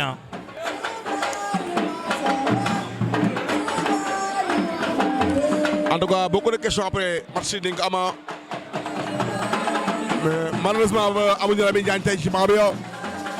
Mais si le choix de Moutiam, comme titulaire, si Sefa Babou est l'absent d'Ama Fall aussi, il y a des rumeurs qui circulent. Mais après la fin de la rencontre, nit ñëwaat comme des journalistes sportifs. Parce que sport, c'est liberté d'expression avant tout. On parle au milieu professionnel. Mais Moutiam, depuis la première et deuxième journée en Coupe de la Ligue, l'année, ça m'a dit.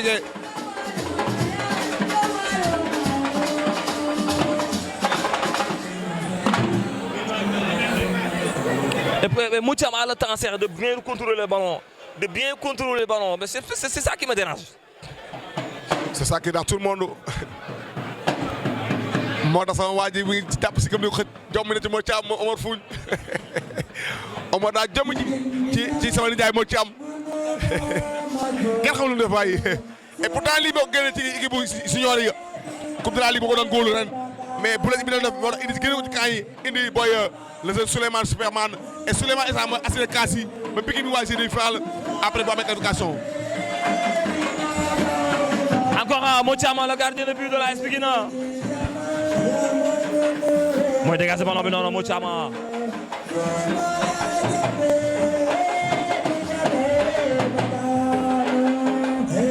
Et c'est l'un des supporters des deux hommes. Encore Bataya ñu ngi ci baax a baax. Dugal yaram et solution bu def benn passe pour xool moo ngoone teg tànk noonu Madi lu mu teg tànk Madi moo teg tànk noonu Monsieur Touré Bataya encore benn passe pour xool ki nga xam ne mooy c'est moi Bataya et faute signalée par l'arbitre. Faute de Sémou Niokh Baye Diouf.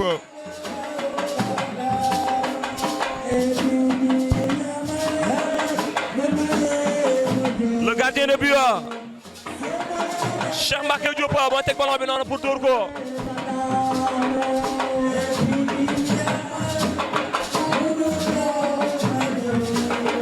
def na un bon dégagement sur la tête bi nga xam ne mooy Omar Samba Anna Mongono Ndiaye da ko yóbbu ñu def ci kanama Mongono Ndiaye et tout ça et le ballon mourir en touche. Le ballon mourir en touche. C'est bien joué pour Mongono.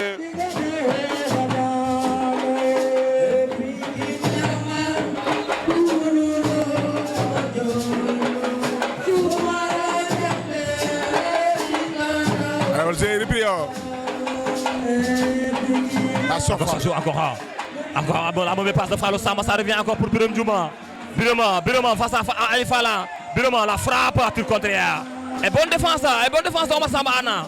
Encore Bataya, Aboubacar Djouko. Encore de rotation bu baax a baax mu jël ki nga xam ne mooy Ali Fala. Mu def benn bu gudd pour xoolal c'est moi. De benn Kessa et faute de main de c'est moi. La colère est avertie, c'est Mounior Bayouf.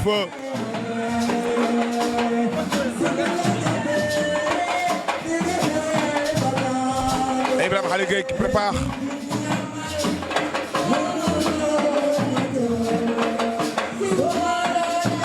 Et faute encore récupérée par l'équipe de la Sonacos. Serigne Mbacké Soko moo teg ballon bi noonu pour dóor ko. Ibrahima Khalil Gueye mi ngi ñëw bu baax a baax Adama Barya. da lay garder du côté de la Sonacos bu dee benn passe pour Soko bu attaqué pour Birama. Adama Barya en bon centre tir contré par Giovannia. Oui, Correa. C'est bien joué. C'est un excellent réseau à Adama Barya et le changement arrive et Sémou cède sa place à Ibrahima Khalil Gueye. Ibrahima Khalil Gueye moo ñëw du côté Pikine à la place de Sémou. Encore tout ça, Bataya du côté de la Sonacos, Bataya ñu ngi ci Bataya Adama Barya da benn passe récupéré par Ousseynou Touré encore mu jël Ibrahima Khalil Gueye teg tànk Aboubacar Diouf dafa passe profondeur pour xool bi nga xam ne mooy Giovanni encore Giovanni mu jël ci ginnaaw mu jël kii xam ne Ousseynou Touré encore mu jël ci Mbaye Yali encore mu def benn passe tranquillement change complètement le jeu pour nga xam ne mooy Siri Aïtiana.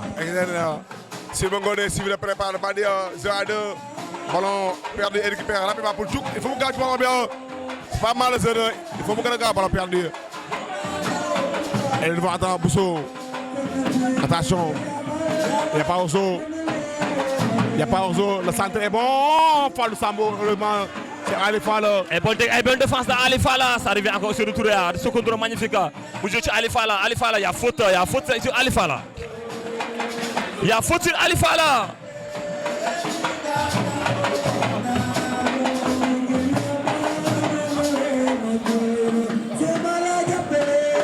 Encore Mour Thiam def na benn bu gudd pour xool ki nga xam ne mooy Mongono Ndiaye mu def benn déviation ça revient ki Alassane Lia.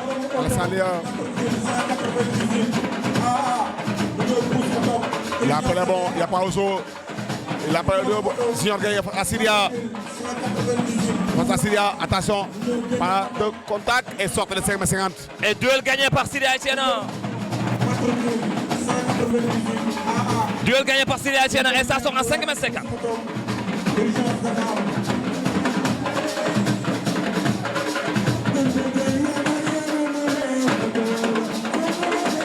Encore.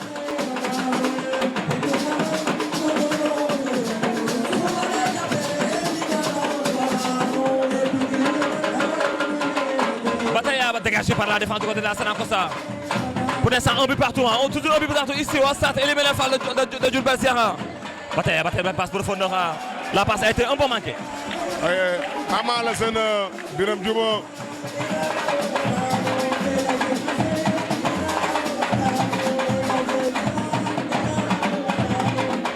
Mamadou Thiam. Le malheureux.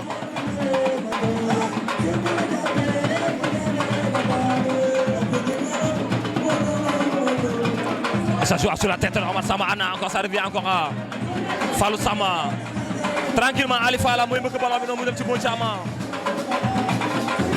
c'est ce but, il y a un Serra. Bataille Serra de Fanex, c'est un peu bien. Encore bel contrôle avec Ousseynou Touré.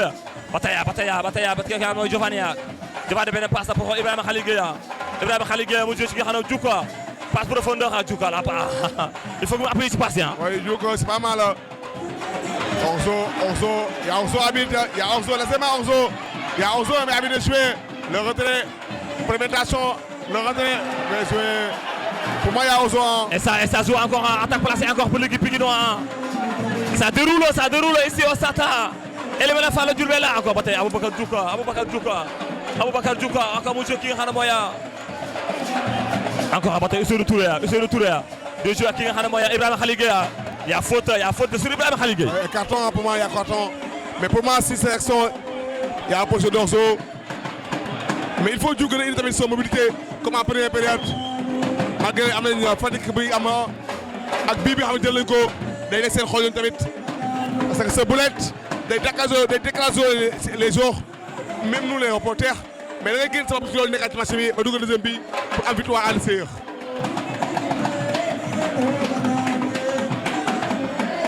Encore coup franc encore pour l'équipe Pikinois Sexa Mangoro Ndiaye ak Ibrahima Khalil Gueye ñoo ci kanam ballon bi 74e minute de jeu.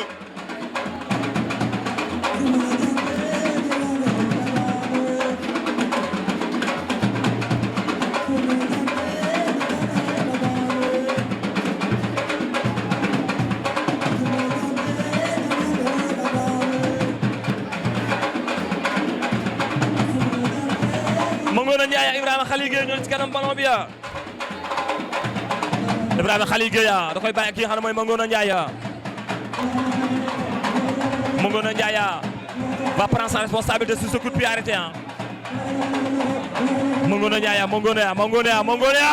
c'est belle claquette du gardien. Belle claquette du Chambaka Diop et Paul Fraisseur pour le dernier quart d'heure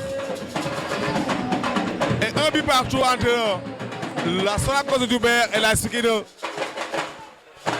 Le but égalisateur des Souliers, c'est Babacar Bousso. C'est un cadeau de fin d'année de Mamadou Thiam parce que li cadeau le xamante ni la ko Modou Thiam may mais c'est pas la fin du monde pour le seul Modou Thiam mais bi mu jël ça reste dans les annales du football mais bi mu jël tamit mën na changer son suite de carrière professionnelle en plus tamit ci ëllëgëm day xaw a changer lu bëree parce que ces genres de gardien sens bi boo ko amee ko exploité parce que sous les meilleurs gars yi mu ngoon ci équipe bi amoon na sens sur jouer benn match mais ce soir à l'absence d'enfant tey mu ñëw maye boulet loolu day wane ni niveau bi des ci moom baax a baax. fu ma seex concentration là.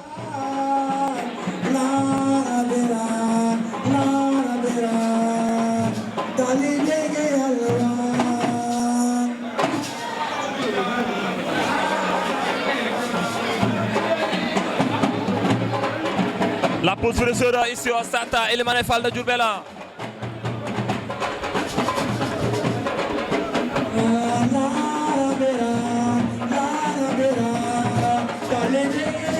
Encore 15 minutes à jouer encore.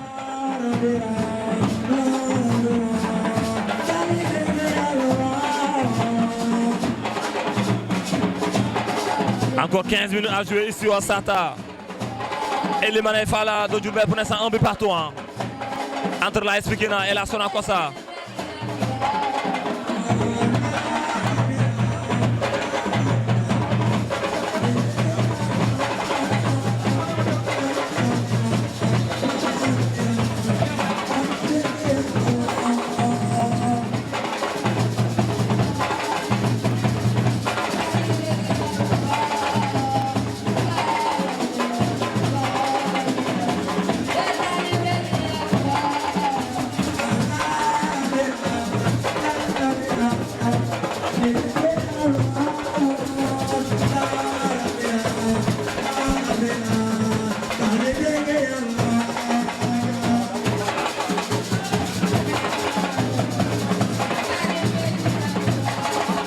Et corner Aboubacar Djouka moo koy dóora Aboubacar Djouka dernier quart d'heure. Encore moo teg corner bi noonu pour dóor ko un bon sens de récupération bu ñëw na encore sur la tête de la défense à Giovanni Mangona Ndiaye Bataya Mangona Ndiaye c'est pas préparation bien Mangona Ndiaye tu contre encore ça revient encore arbitre daal va faire faute de main il y a faute de main de Mangona Ndiaye heureusement pour les Juliers le pour le Gaye Senior et le ballon mourant en tous 77e minute match nul un but partout donc quel jour en tout cas on est égalé en Mongolie ballon bien ballon récupéré par Ousseynou Seck encore dafa benn bu xool Birama belle couverture de la part Ali Falla gardien de but de l'AS Pikine mu jël ballon bi noonu wa Bataya Ali Falla encore Bataya Mo Thiam def un bon dégagement ça revient encore pour ki nga xam ne mooy Aboubacar Diouf bu defee ne passe pour xool Mangona Ndiaye tur contre et corner bien joué mais il faut aussi muy jouer ak ses coéquipiers en Mangona di baax parce que li mu sër mu ngi développé il faut mu ci boole ay ses coéquipiers pas mal pour le jeune Mangolais le meilleur buteur de l'AS Pikine avec 6 réalisations 5 en phase de retour. et corner en l'occurrence ki nga xam ne mooy Aboubacar Diouf mooy teg corner pour dóor ko corner la koy tegal indi ko si préparation bi un bon tir encore le gardien va cueillir ce ballon Cheikh Mbacké day xool solution baax a baax toujours les chercher Gaye un bon contrôle Fantasia quel contrôle de nouveau muy xool solution mu dagg na am Adama Barry le Gambien. Adama Barry un bon sang pour xool moom Samba encore ça revient encore déviation et hors-jeu signalé par l'arbitre. Hors-jeu signalé par l'arbitre.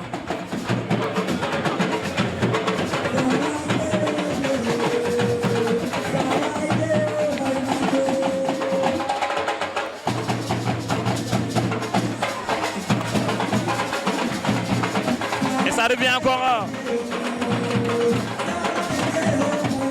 Mo Thiam le gardien de but de l'AS Pikine. Les 10 dernières minutes, 80e minute de jeu. Encore 10 minutes à jouer encore. Mo Thiam a fait beaucoup de pour chercher Ibrahima Khalil Gueye sur la tête d'Alassane Sia. Aboubacar Diouf moo ñëw dugal yaram bi noonu Aboubacar Diouf. Bataya ça revient encore ki nga xam ne mooy Syria bu jël si ginnaaw ak Mo Thiam le gardien de but. Encore Mo Thiam une bonne sens. Un bon dégagement vers Khalil Gueye. Très compensé à deux autres. Des Jumelois.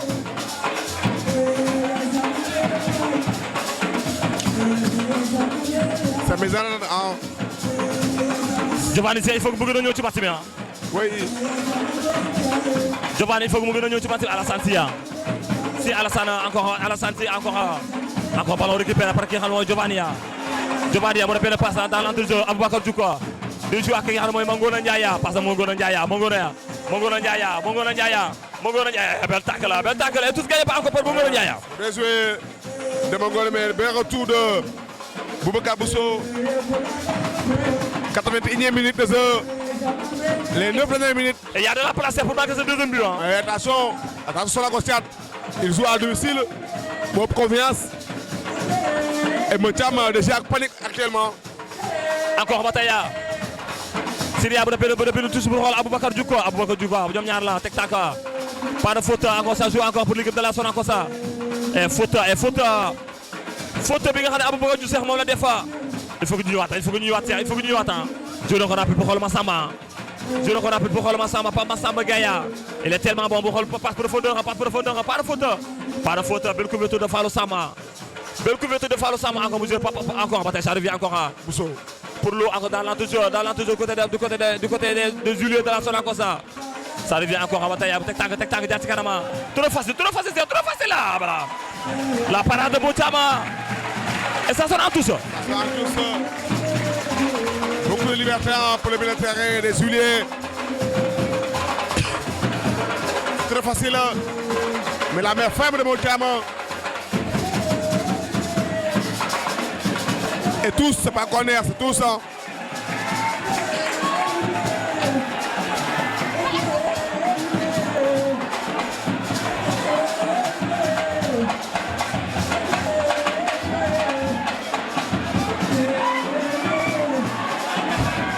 Et ça joue encore.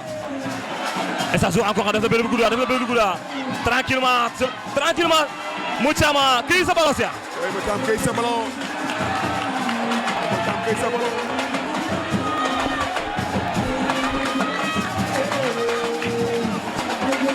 Encore Bataya sur la tête. Encore ça revient encore. Ça revient encore Bataya ñu ngi ci baax a baax. Hectagone pas de faute signalé par l'arbitre du côté de la Sonacos.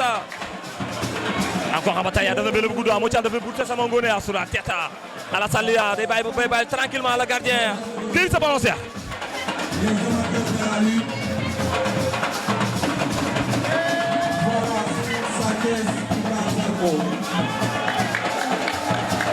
Encore Bataya def na benn bu gudd sur la tête de ki nga xam ne mooy Alia. Giovanni moo ko téye ballon bi noonu la jël Giovanni mu jël ci ki nga xam ne mooy Mbaye Alia.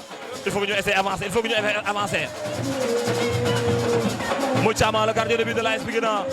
Moutiama def na benn bu gudd pour sa Mongone face à Madia. Mongone faute signalée par l'arbitre.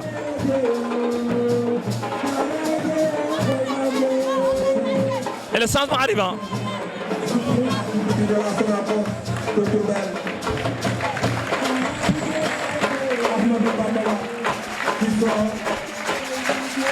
Le changement du côté de la Sonacos.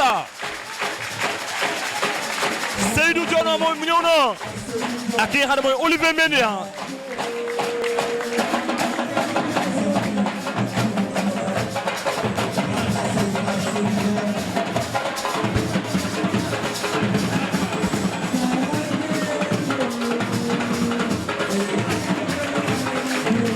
Birame Diouf va céder sa place.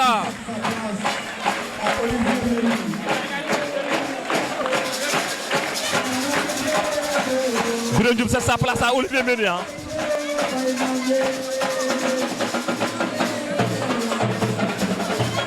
C'est Fallou Samba céder sa place à Fallou Kana.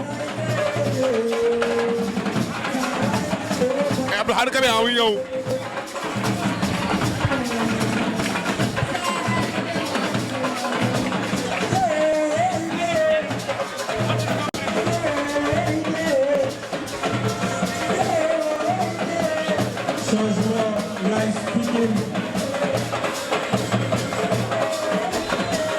Aboubacar Diouf c'est sa place ki nga xam ne mooy Abdou Khadre Kébé moo ñëw. Ça s'anime dans ce fait de rencontre ici au stade Elimanel Fall de Diourbel et pour l'instant toujours un but partout. Encore avant de déviation bi nga xam ne mooy gars yi moo la def noonu. Et tous gagnés par les huileux de la Sonacos. Il faut que ñu concentration bu baax a baax ci ginnaaw. Encore Bataya ñu ngi ci gars yi jaar ci kanam. Un bon centre de préparation mais un bon centre de déviation de Ali Falla. Sur le plan défensif Ali Falla exceptionnel. Oui, surtout à la seconde période. Il faut muy gagner ci kanam ba yàlla est un peu violent. Seconde période malgré la fatigue. Abdou Khadre Kébé, le jeune junior Abdou Khadre si Ali Falla pour le nouveau entraîneur Fallou Kana. Un type défenseur gaucher. Sidi Aïtienne les 50e minutes da nga la wóor Mangone pas de perte de balle Mangone heureusement pour nous l'action continue. Encore Mayali encore ce bon passe de Mayali ça revient encore sur la tête de Massamba Ana. Ça revient encore pour Massamba Gaya. Massamba Gaya passe profondeur ordre non signalé par l'arbitre. Encore bataille ñu ngi ci encore bataille ñu ngi ci les huileux de la Sonacos. Encore Massamba Ana gagne ce duel a perdu. Encore bataille faute signalée sur Massamba. Oui, faute c'est la première action. C'était bien arrêté ce soir. L'arbitre au rendez-vous sur les débuts.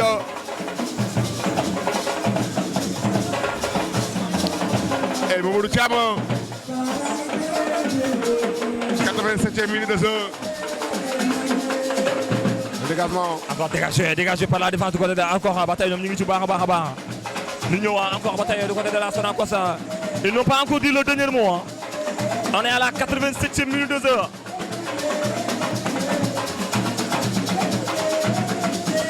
Sidia moo jël ballon bi noonu depuis de tout ça pour xool ki nga xam ne Ibrahima Khalil Gueye encore pour xool Mongone Ndiaye la frappe il fait tenter ce bon centre il faut que mu góol boole ci gars yi Mangone est seul, hein, lui seul. Il faut jouer à collectif encore. Je dis Correa encore. Correa, dégagement de lui. Pourquoi c'est Khalid Gueye? Pourquoi vous êtes Tigaï? Je suis pas d'accord. Abdou Khadir Kébé encore mu def benn passe pour xool Mangona Ndiaye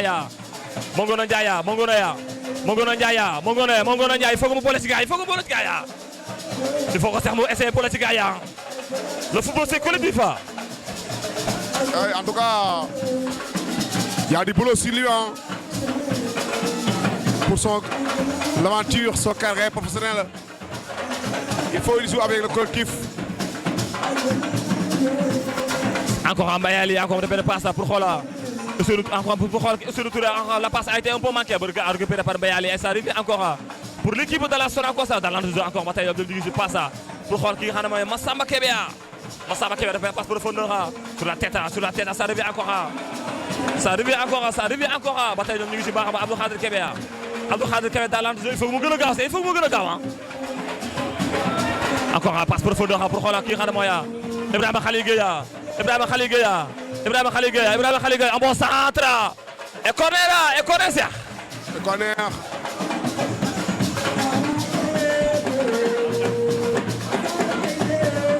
Si Ousseynou, c'est qu'on appelle 5 minutes additionnelles.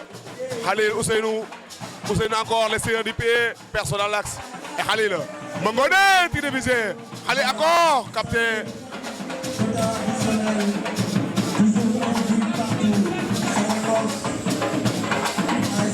Et ça joue encore 5 minutes encore. Bataille de passe profondeur. Alia, tranquillement, il est costaud, Serra. Il est tellement propre dans toutes ses interventions. Si ce soir, c'est un homme du masse. Moom laa koy jox Papa Ali Fall. Après toute difficulté début match bi. Regarde Mo Thiam mi ngi si Akolo. Sax wu ñu ci Mo Thiam. Mouchama encore de belle beaucoup de Khola Mangona Ndiaye. Encore Alif qui est Alassane Lia encore mon préféré avec la gardien de but. Cheikh Mbacké Diop. Encore 3 minutes encore à jouer, il faut que tu te dises quoi. Encore de bailler tranquillement avec Mouchama, le gardien de but de la AS Pikine. Il va venir passer pour Ali Fala. Ali encore à jouer qui est Ousseynou Touré passe profondeur pour Khola qui est on doit signaler. C'est Orzo.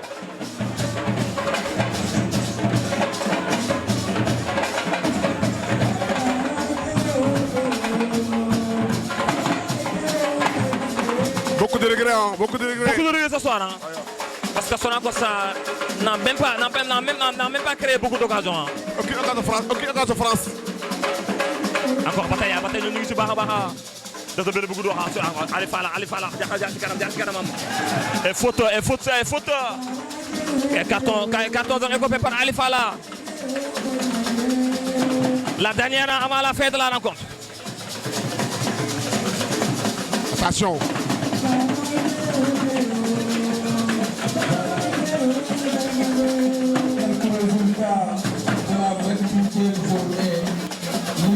Professionnel. Pour rappel, Casasport et Gollet sont absolus 0 but partout. Du côté de l'ETS, Walidan et Génération Foot, toujours 0-0. Du côté de Yoff, Télé, Leno Sport, Tolbizarro, devant Kédiawaye. Et coup franc très dangereux. C'est pas encore terminé. Du côté de Kourmel, un but partout. Sonacos, l'AS Pikine. Un coup franc encore, il ne reçoit pas d'opération, mais encore, allez, Alassane. Et c'est le deuxième but pour la Sonacos.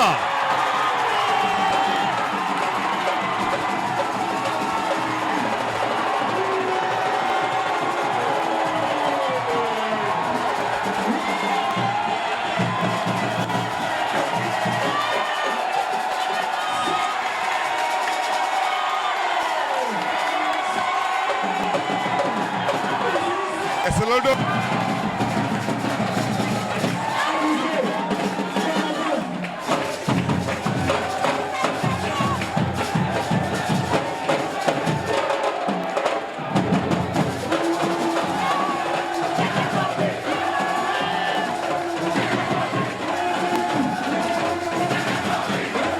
fait, hein. Ça s'anime ici Ça, on ne le pas. à Diourbel. Et là, ça n'a pas ça, même 2 buts.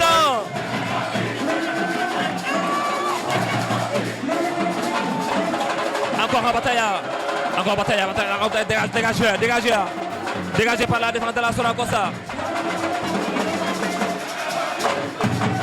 Encore bataille, ça joue encore en bataille. Dégagé par Amar Samana. Mais sur le soir, il y a beaucoup de questions sur le soir de Mochama. Amar Fala, restez pratiquement beaucoup de massas. 9 massas encaissés depuis pratiquement 6 à 7 massas encaissés. Mais le soir, c'est ça de Mochama. Je ne comprends pas le soir de ce soir sur le Mocham. Il faut que ce soit soir. Pourquoi il écarte Amar Fala? C'est le soir, Mochama, on nous battait en moyen.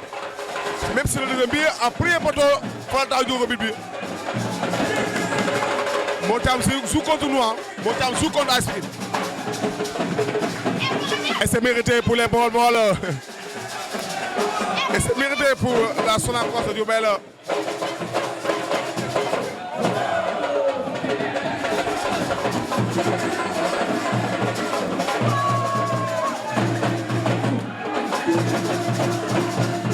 Et c'est terminé, je pense.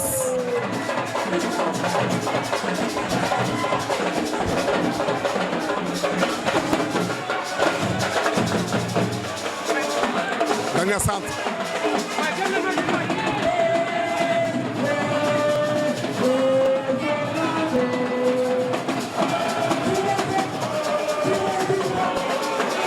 Papa Alifa là.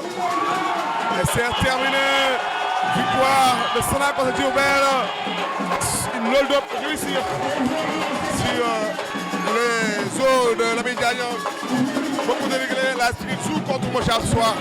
Parce que ce boulette, il a posé beaucoup de problèmes. Ce boulette, il a posé beaucoup.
Fin de série, fin de série pour la Sikine après 9 matchs sans défaite, 10 matchs, une défaite amère ce soir. Un Mocham n'est pas au rendez-vous ce soir. Un Mocham décevant, un Mocham manque de professionnalisme, un Mocham manque de caractère, un Mocham manque de charisme. C'est le cas de la Sikine. Il faut ça là, il y a une réaction. Colli, l'entraîneur, ce soir remplacé par l'absent de Lamine Diagne hors du pays, au niveau du Côte d'Ivoire. Mais il y a des points à droite parce que l'absent d'Enfal, il y a beaucoup de rumeurs qui rigolent, mais il faut dire que on entend le coup de Kouli à Mouniou. On entend le coup de Kouli Mouniou. Avant Mouniou, après, il faut que les téléspectateurs de la Sikine TV, une défaite amère. Certes, on ne peut jouer le titre, mais la Sikine mérite à la saison bien. Jégo, Nines, sans défaite. Mais ce soir, Sonacos, dans les Woul, Kéré ou Dala. Mais la Sikine ce soir joue sans ses meilleurs hommes. Et pour que ce soit le après Mouniou, nous avons mais le Pikinois mérite des explications de chat. Il faut se parler, voir nos micros avant que ce soit le je pense que c'est le football, mais l'absence d'Amar Fall dit on n'a pas encore dit l'absence d'Amar Fall, mais il y a des rumeurs qui rigolent avec lui. Coach Coly. Elle, c'est bon. Coach, bonsoir. Bonsoir, Ce soir, fin de série pour l'AS Pikine. On reste sur 9 matchs sans défaite. Tout à fait, une défaite très amère. Très amère, Tchad, il faut oser le dire. Parce que, voilà, on prend une défaite vraiment sur des détails.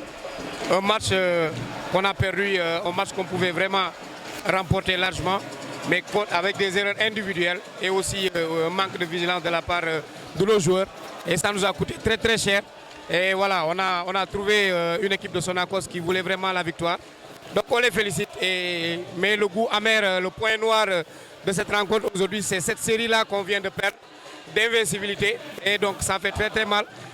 Certes, Sonacos méritait de gagner, mais on ne devait pas perdre dans cette manière-là, dans ces conditions-là. La première mi-temps a été bien maîtrisée par l'équipe pikinoise.